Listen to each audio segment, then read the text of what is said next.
না, সে অনেক রিকোয়েস্ট করে যে একবার না দেখো ভাল লাগবে। ইনজেকশন দিল? হ্যাঁ। সুইয়ের মাধ্যমে যে নেশা করে সেইটা? হ্যাঁ, ফার্স্ট দিনই আমার মানে 2টা ইয়াবা নেওয়া হয়েছিল, আর হচ্ছে যে বিয়ার খাওয়া হয়েছিল 3 বোতল ওই দিন আমার নিজেরই। সবাইকে স্বাগত জানাচ্ছি এহতেশাম স্টুডিওর আরেকটি ব্র্যান্ড নিউ এপিসোডে। আমার 15 বছর বয়সে বিয়ে হয়ে যায় আমার ফ্যামিলির পছন্দে। বিয়েটাও হয়েছে আমার থেকে আরো 18 বছর বয়সী বড় একজনের সাথে। আমাকে যখন বিয়ে দেওয়া হয় তখন হচ্ছে বলা হয়েছে যে ছেলে অনার্স কমপ্লিট করেছে এবং নিজের ব্যবসা আছে। পরবর্তী সময় আমি জানতে পারি যে এই ধরনের কিছুই না, উনি সম্পূর্ণ বেকার। 33 বছরের একটা মানুষ, সে কোনো কাজ কাম কিছু করে না? না, কোনো কাজ করে না। উনি হচ্ছে যে বাসায় বাজার সদাই করে, আর হচ্ছে যে ওনার ভাইরা যা বলে সেটা মেনে উনি চলাফেরা করে আর বাসায় থাকে, হুকুম শোনে মানুষ। হ্যাঁ।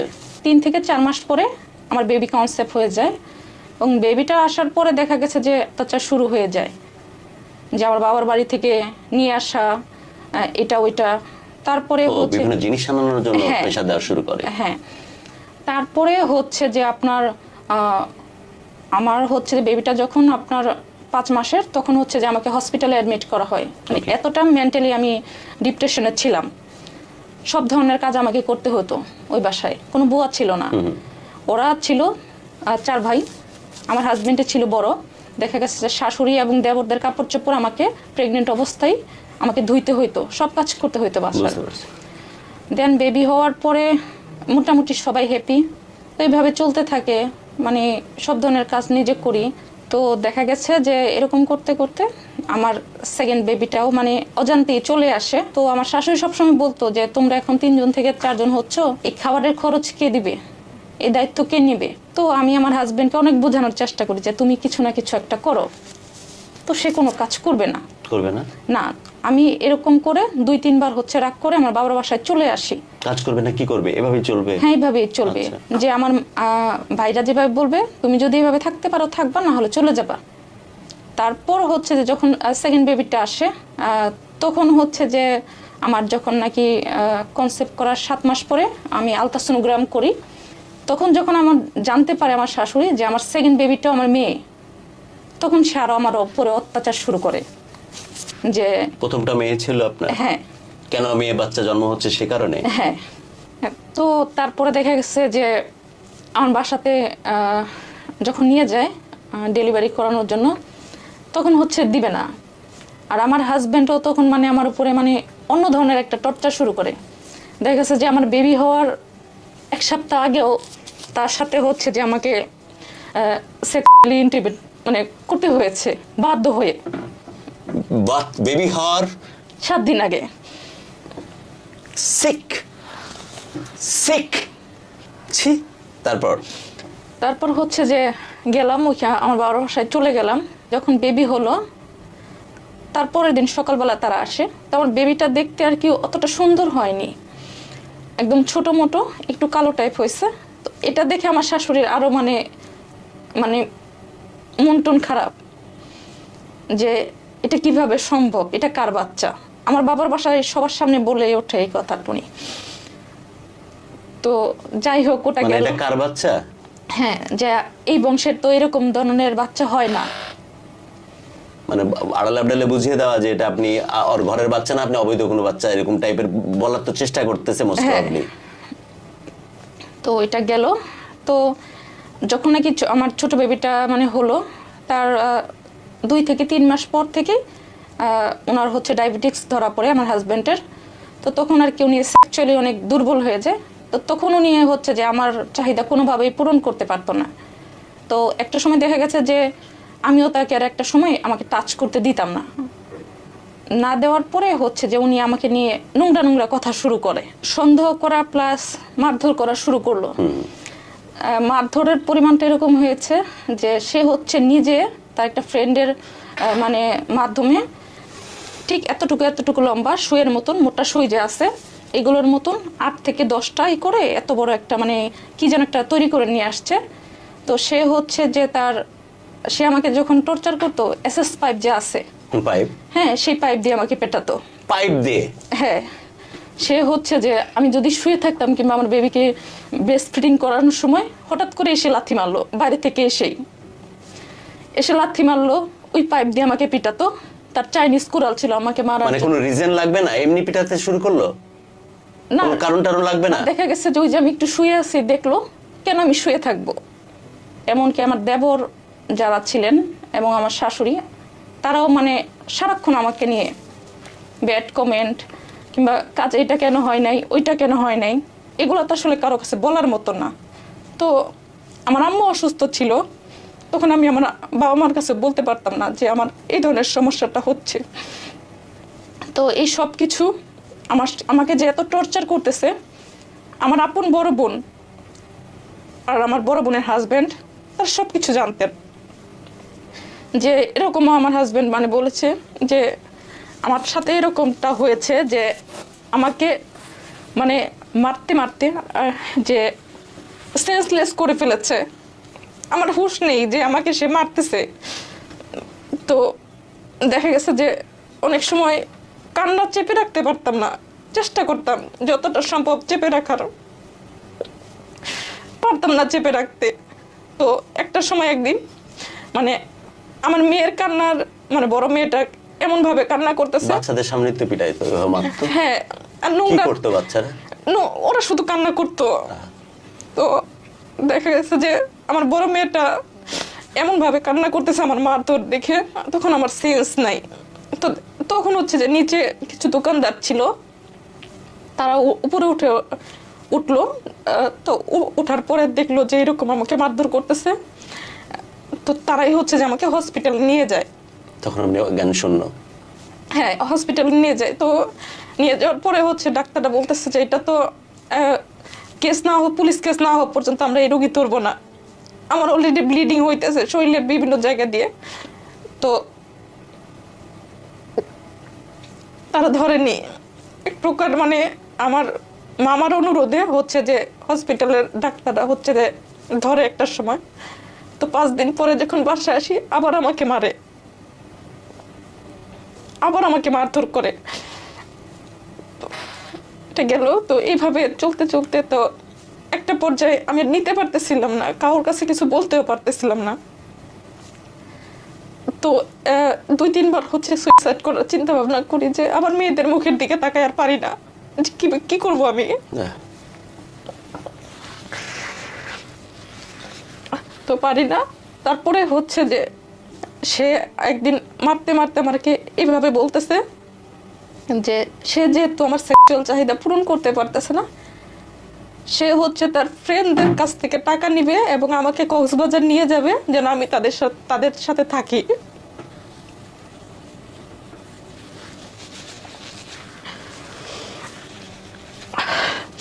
তো এখানে যাওয়ার জন্য আমি রাজি হইনি দেখে তখনও আমাকে প্রচুর মারে। তো এগুলো আর সহ্য করতে না পেরে তো দেখা গেছে যে আমি বাসায় চলে আসি কিছুদিনের জন্য। তো বাসায় আসার পরে আমার হাজবেন্ড আমার আম্মুকে ফোন দিয়ে বলে, নিশ্চয়ই আপনার মেয়ের অন্য কোথাও সম্পর্ক আছে, এই জন্য আপনারা মেয়েরকে নিয়ে গেছেন।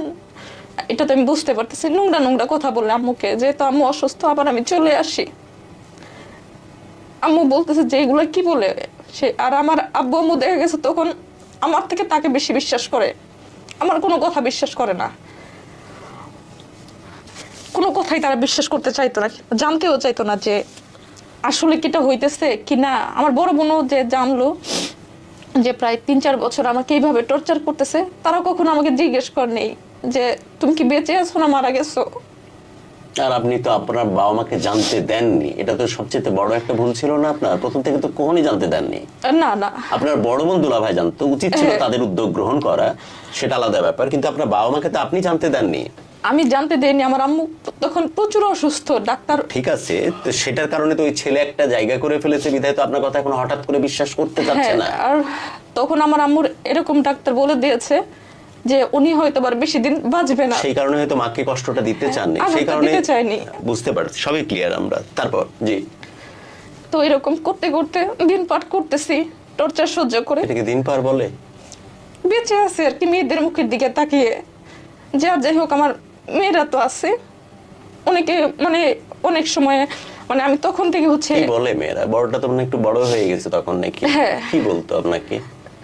একা একা যখন থাকতেন মা বেটিতে কি বলতেন, কি গল্প করতেন আপনারা? সে তখন কিছু বলতো না, ও অনেক চুপচাপ হয়ে গেছে, মানে টর্চার দেখে? হ্যাঁ, সে ওই আমার বড় বেবিটা দেখা গেছে যে রাত্রেবেলা সে ঘুমাতে পারতো না, কারণ ওর বাবা সারা রাত আমার সাথে এইসব নোংরামি করে বেড়াতো, মারধর করতো, ও ভয় ঘুমাতে পারতো না।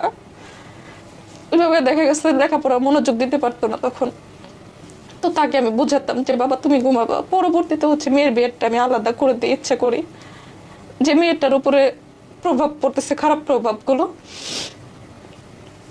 তো করতেছে, চলতেছে। তারপরে হচ্ছে যে এভাবে যখনই হয়ে যায়, তো দেখা গেছে যে 2020 সালে 19 সালের লাস্টের দিকে আমি নিতে পারলাম না জিনিসটা, আর পারতেছি না। তো রান্না করতে গেলাম একদিন সকালবেলা, আমার হাজবেন্ড আবার বলেছে যে খিচুড়ি রান্না করব, তো বলতেছে তুমি কালকে খিচুড়ি রান্না করবো আর পোলাওর চাল আর ভাতের চালটা একসাথে মিলিয়ে রান্না করো। তো আমি হচ্ছে পোলাওর চালটা কেন দিলাম, এজন্য আমার শাশুড়ি এসে আমাকে মারধর করলো। সবাই মারে? হ্যাঁ শাশুড়ি তো মারে? হ্যাঁ, তখন হচ্ছে শাশুড়ি এসে ওই দিন আমাকে মারধর করলো। তো আমি আর রান্না টান্না কিছু না করেই হচ্ছে চলে আসছি আমার রুমে, এসে কান্না করতেছি। তো আমার হাজবেন্ড দেখলো, সে কিচ্ছু বললো না, আমার দেবররাও মানে দেখলো। তো আমার একটা দেবর, মেজো দেবর ছিল, সে বলতেছে যে মুরব্বি মানুষ একটু করতেই পারে, এটা মানাইয়ে চলা লাগবে, তারে বলেন রান্না করতে। তা আমি আর যাইনি। তো সে আমার শাশুড়ি, আমি তো চুলার কাছে আর যাইনি, সে সে হচ্ছে চুলা জ্বালিয়ে সেই খাবারগুলো নষ্ট করলো, পুড়ে ফেলছে। তো এটা দেখে আমার হাজবেন্ড আবার আমাকে এসে মারধর করলো। সে জিজ্ঞাসা করলো না, সে কিন্তু সব শুনতেছে শুয়ে শুয়ে, আবার এসে মারধর করলো। আমি তাকেও কিচ্ছু বলি নাই, চুপচাপ শুধু কান্নাই করতেছি। মারধর মানে কি ওই যে এসআই পাইপ, এসএস পাইপ যেটা, সেটা দিয়ে মারতো আপনাকে? এসএস পাইপ, তারপরে স্টেনলেস স্টিলের একদম পাইপ যেটা, হ্যাঁ ওইগুলো দিয়ে পিটাইতো আপনাকে? হ্যাঁ। তো আমাকে এরকমও করছে যে যে বললাম শুয়ের মতো যে জিনিসগুলো ছিল, ওটা দিয়ে কি করতো আপনাকে? ওইটা দিয়ে মানে আমার হাঁটুর উপর থেকে, মানে আপনার কি বলে যে কেস, তো এক প্রকার হাঁটুর উপর থেকে যে এগুলো এভাবে কেসতো? হ্যাঁ, যেন আমি কাউকে দেখাইতে না পারি। হায় রে হায় রে হায় রে হায় রে, যাতে কাউকে আপনি আপনার শরীর দেখাতে আর না পারেন, অন্য কোথাও বিয়ে বসতে না পারেন, কারোর সাথে আপনার সম্পর্ক না হয়, কারণ ও হচ্ছে অক্ষম শারীরিকভাবে, বিভিন্ন রোগে শোকে।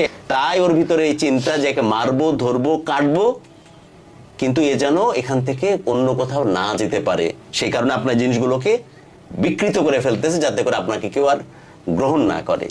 আমার ছিল যখন আমাকে মারধর করতো, মানে আমার চোখে, গালে, মানে সারা শরীরে মানে দাগ থাকতো, এইগুলা দিয়ে মানে কালো কালো দাগ হয়ে যেত। বাড়িতে এগুলো দেখাননি, বলেননি আপনার মাকে? অ্যাটলিস্ট ও মাকে তো ওইভাবে বলতেছেন না যে সে আবার মারা যাবে, বেশি দিন বাঁচবে না, কেন মাকে কষ্ট দিব? হ্যাঁ। তো তারপরে দেখা গেছে যে চলতেছে, ভাবে চলতেছে। 2020 সালে আমি আমার বাবার বাড়িতে চলে আসি 2টা মেয়েকে নিয়ে। মানে তারপর আমি প্রায় 1 সপ্তাহের মতন পানিটা পর্যন্ত ওই বাসায় খাইনি।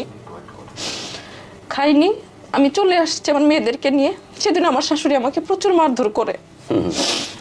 শাশুড়ি মারতেছে, স্বামী তো রাত দিন মারতেছে। তো যখন আমি চলে আসি, তখন হচ্ছে যে আমার হাজবেন্ড আমার আব্বু আম্মুকে ফোন দিয়ে বলে যে আপনার মেয়ে অন্য কোনো ছেলের সাথে আমার 2 মেয়েকে নিয়ে চলে গেছে। তো তারা ফোনে কথা বলতে বলতে মানে আমি আমার বাবার বাসায় এক কাপড়ে হাজির, বাচ্চাদের নিয়ে। আমার বাচ্চাদের কোনো কাপড় টাপড় নেইনি, প্লাস আমার নিজেরও কোনো কিছু নেইনি, ভাড়াটা পর্যন্ত নেইনি। তারপরে হচ্ছে যখন চলে আসলাম, যখন এই ধরনের কথা বলতেছে যে আমি আমার শাশুড়িকে মারধর করে বাচ্চাদের নিয়ে বের হয়ে গেছি, হ্যাঁ, বাসা থেকে 10 লক্ষ টাকা নিয়ে।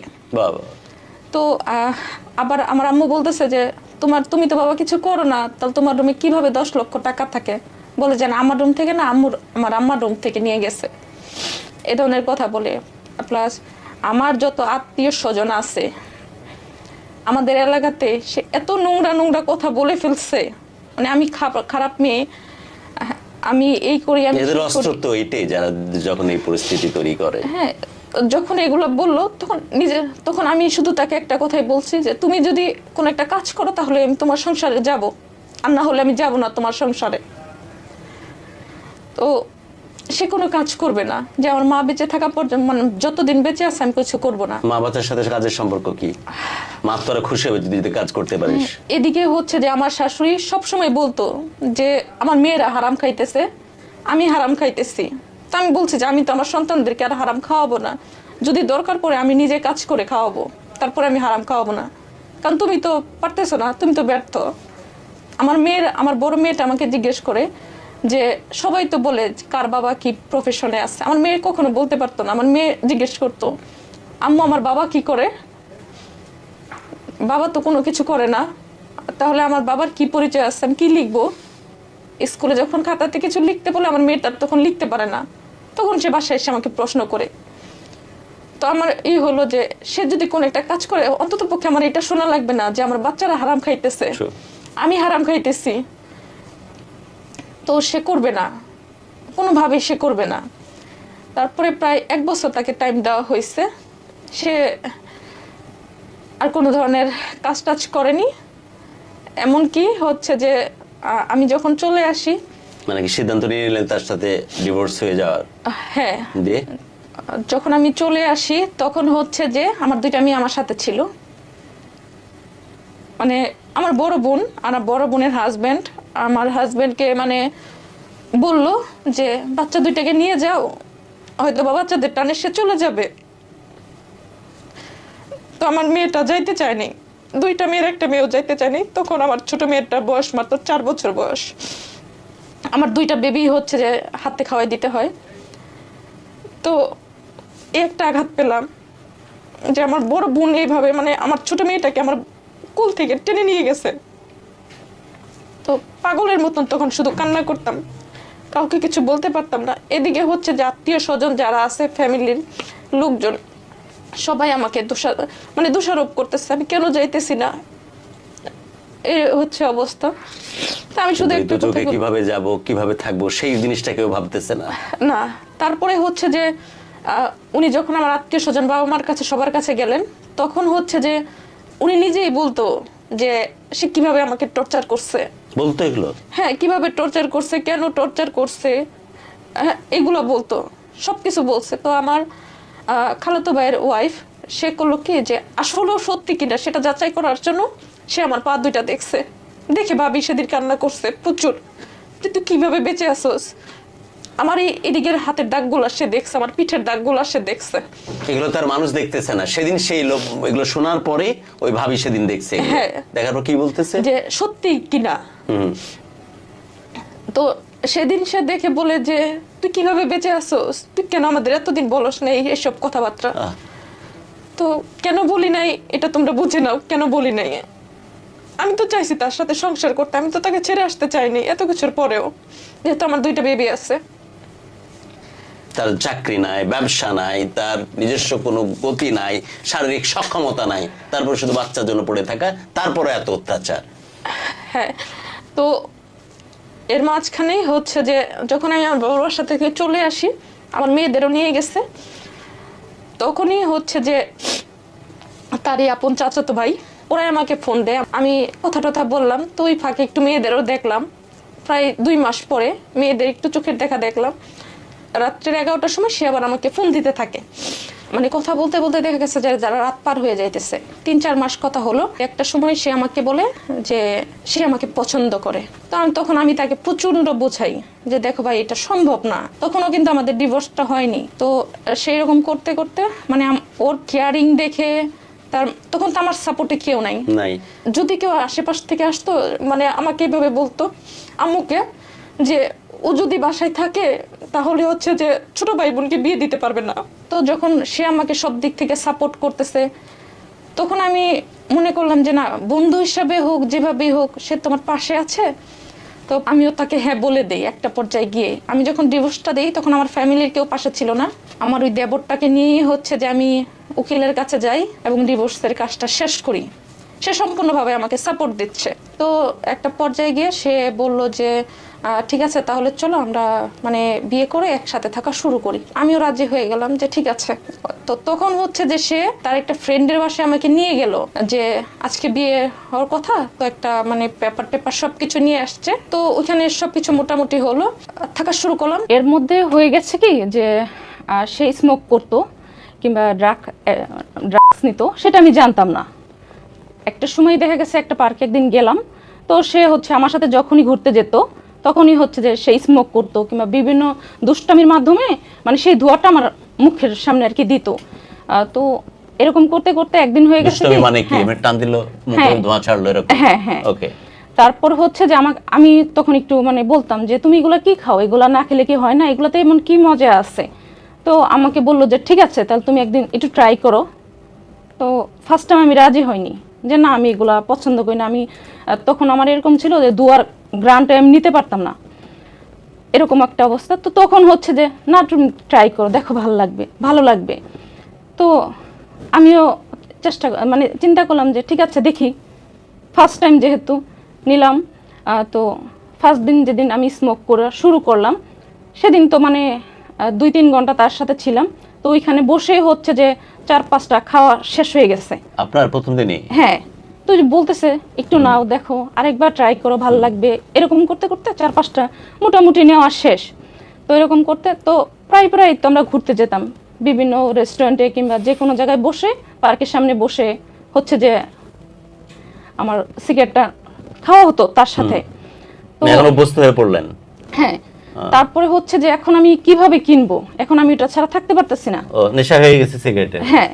তো 15 দিন যাওয়ার পরে মোটামুটি যে আমি ওটা আমার লাগবে এখন। তো আমি তাকে বলতাম যে এটা আমি কিভাবে নিব, আমি একটা মেয়ে মানুষ, আমি তো কখন এটা মানে কিভাবে কিনবো। তো সে করতো কি, আমাকে হচ্ছে যে 1 প্যাকেট করে দিয়ে দিত, যখনই বাইরে যেতাম দিয়ে দিত যে এটা তুমি রাখো সাথে, যখন তোমার দরকার পড়বে তখন তুমি নিয়ে নিও। তো দেখা গেছে যে রাত্রেবেলা যখন ছাদে গিয়ে তার সাথে আমি কথা বলতাম, তখন আর কি আমি ছাদে বসে, আমার বাসার ছাদে বসে হচ্ছে যে আমি স্মোক করতাম। তারপরে হয়েছে একদিন এরকম যে আপনি সিগারেটের ধোঁয়ার গন্ধ সহ্য করতে পারতেন না, আপনি তো বুঝতেছেন যে আস্তে আস্তে নেশার মধ্যে পড়ে যাচ্ছেন, তাও সিগারেট খাওয়া শুরু করে দিলেন। তারপর তখন যে ভালো লাগা একটা কাজ শুরু করে। তো একদিন এমন হয়েছে যে সে হুট করেই বলে যে আমি আমার একটা ফ্রেন্ডের বাসায় তোমাকে নিয়ে যাব। তো আমিও মানে রাজি হয়ে যাই, যেহেতু তখন আমি তাকে, সে আমার দুনিয়া, সে যা বলে আমি তাই করি। তখন কিন্তু আপনি বাচ্চা কাচ্চার জিনিসগুলো একটু ভুলেই আছেন, যে 2টা বাচ্চা যে আপনার প্রাক্তনের বাড়িতে আছে সেগুলো থেকেও একটু ভুলে গেছেন অলরেডি, এবং বাড়ির ব্যাপার স্যাপার নিয়েও আপনি ওগুলো ভুলে গিয়ে এখন শুধু ওই ছেলের প্রেমে পাগল আপনি। হ্যাঁ, মানে আমাদের নিয়ে চলে গেল বন্ধুর বাসায়।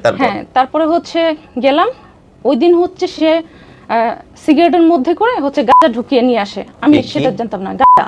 বলেন কি? তো আমি সেটা জানতাম না, আর আমি জানতাম না যে হয়তোবা গাঁজার নামটা শুনেছি, কিভাবে ওটা কিভাবে ইউজ করতে হয়, কিভাবে খেতে হয় সেটা আমি জানতাম না। তো আমাকে বলে যে এটা স্পেশালি তোমার জন্য। আমি বললাম যে এটার মধ্যে কি আছে আর এটার মধ্যে কি আছে, দুইটা তো এক জিনিসই। বলে যে না নাও, দেখো ভালো লাগবে। তো ওটা আমি যখন প্রথমে মানে নিলাম তখন হচ্ছে যে একটু অন্যরকম লাগতেছে, বলে যে না পুরোটা শেষ করো, দেখবা যে ভালো লাগবে। তো যাই হোক, ওটাও শেষ করলাম। তো তখন দেখা গেছে যে সে হচ্ছে যে ওইখানে বিয়ারও নিয়ে আসে। তো কোল্ড ড্রিঙ্কসের সাথে আমাকে বিয়ারটাও দেয়। তা আপনাকে যে এটা অন্য জিনিসগুলো খাওয়ালো, একটাতে অভ্যস্ত হলেন সিগারেট, জি, তখন আপনার ভিতরে চিন্তা হলো না যে এটা তো আবার অভ্যস্ত হয়ে যাব কিনা?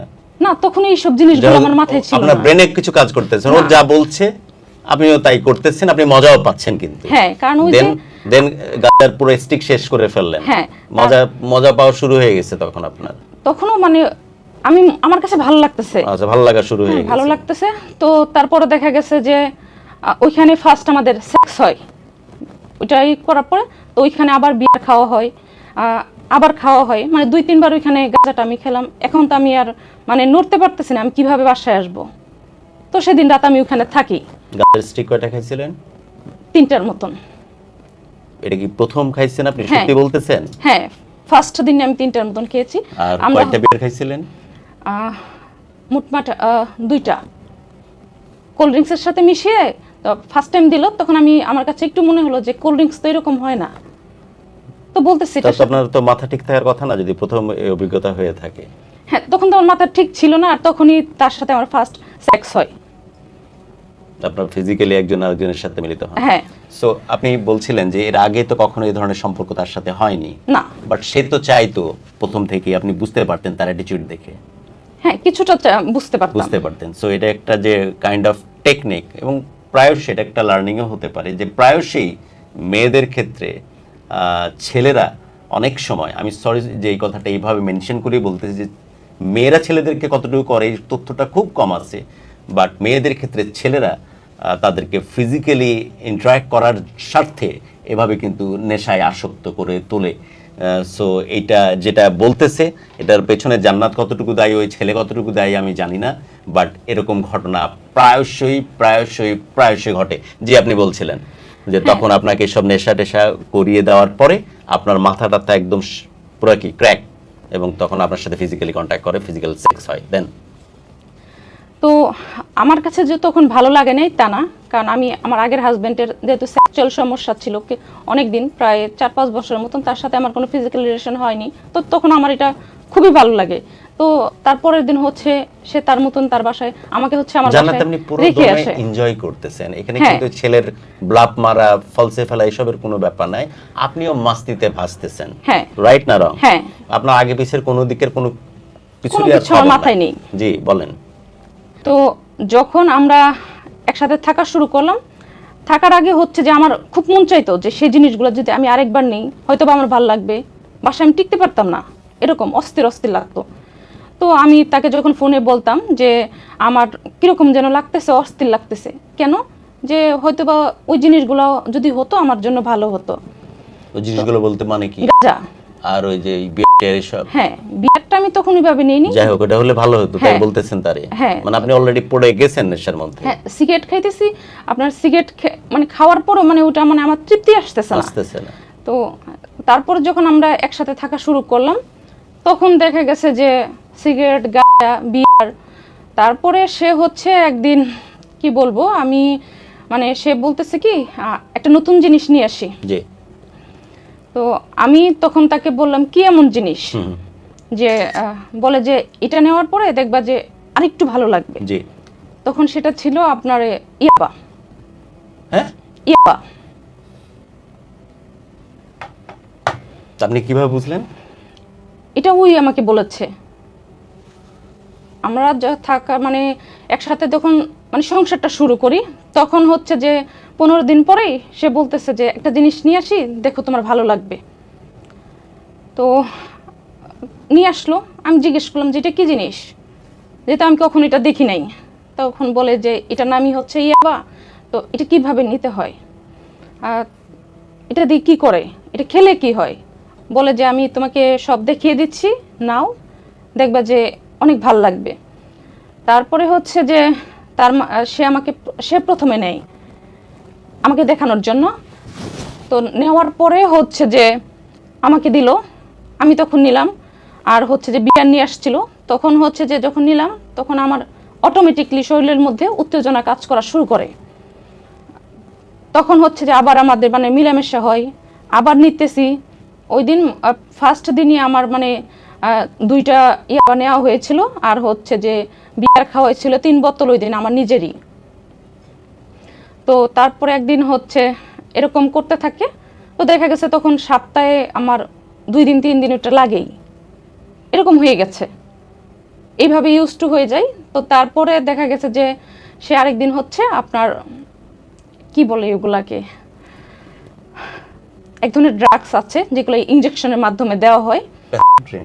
হ্যাঁ, তো ওগুলো নিয়ে আসে, অফিস থেকে আসার সময় বলতেছে যে আজকে তোমার জন্য একটা সারপ্রাইজ আছে। এগুলো সারপ্রাইজ? তো আমি বললাম যে কি এমন জিনিস, তো আমি তো মানে বাসায় আছি যেহেতু, আমি বলতেছি যে সে তো আসবেই বাসায়, তো হয়তো বা মজাও করতে পারে। নিয়ে আসলো, আসার পরে খাওয়া দাওয়া করে রাত্রেবেলা যখন বসলাম মানে বসে কথা বলতেছি, আমি জিজ্ঞেস করলাম যে তুমি তো বলছো যে কি সারপ্রাইজ আছে, তো দিলা না তো। তো সে বলতেছে একটু ওয়েট করো।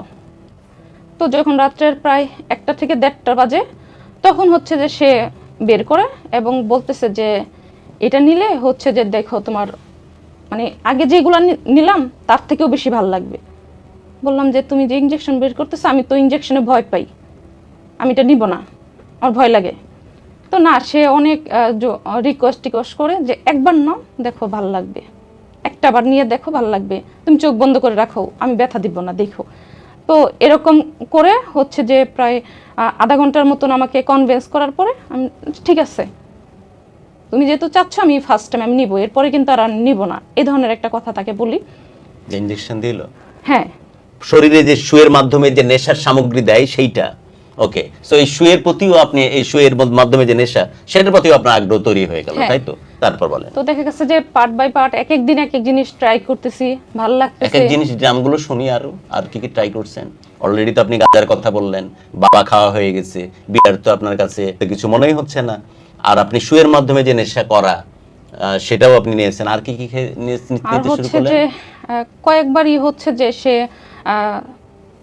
মানে মদ নিয়ে আসছে। আচ্ছা, হ্যাঁ, তো ওইটার সাথে ওইটা মানে একসাথে এগুলো সব সব চলতেছে। একসাথেই খাচ্ছেন? হ্যাঁ। এই মাল্টিপল ড্রাগস একসাথে না, আপনার তো ব্রেন ঠিক থাকার কথা না, তো বমি হয়ে যাওয়ার কথা, আপনি অসুস্থ হয়ে যাওয়ার পর হয়নি এরকম কখনো? এরকম হয়েছে, আমার বমি হয়েছে। আচ্ছা, যাই হোক, তারপর তারপরেও আপনি নিয়েছি। ড্রিঙ্ক করছেন একসাথে গাঁজা খাচ্ছেন, একসাথে ইয়াবা খাচ্ছেন, আবার সুয়ের মাধ্যমে ওই যে নেশাগুলোও নিচ্ছেন। হ্যাঁ। তার মানে পুরো আপনি এক নেশাখোর একদম। তারপর তো যেহেতু থাকতেছি এরকম করেই হচ্ছে দিন যাচ্ছে, যখন তার মনে হচ্ছে আমাকে আবার মারধর করতেছে, তো আবার ওগুলা করতেছে, ধরেন মারধর করে পায়ে ধরে বসে থাকতেছে যে আমার ভুল হয়ে গেছে, মাফ করে দাও। তো যেহেতু আমি তার উপরে একদম পুরোপুরি তাকে নিয়ে ব্যস্ত, সে যা বলে আমি তাই করি, তার হাতের পুতুলের মতন হয়ে গেছে। তো এগুলা মানে হচ্ছে এই যে নেশার যে চরমে যাচ্ছেন, এটা টের পাচ্ছেন না নাকি? না, আপনি তখন তো ভালো লাগতেছে, মজা পাচ্ছেন। তখন হচ্ছে যে আমার ফ্যামিলির সাথে কোনো কথা নাই, কোনো বাচ্চা কাচ্চা যোগাযোগ যে নাই। নাই আপনার হ্যাঁ। সাথে, দুইটা বাচ্চার মা আপনি, বাচ্চা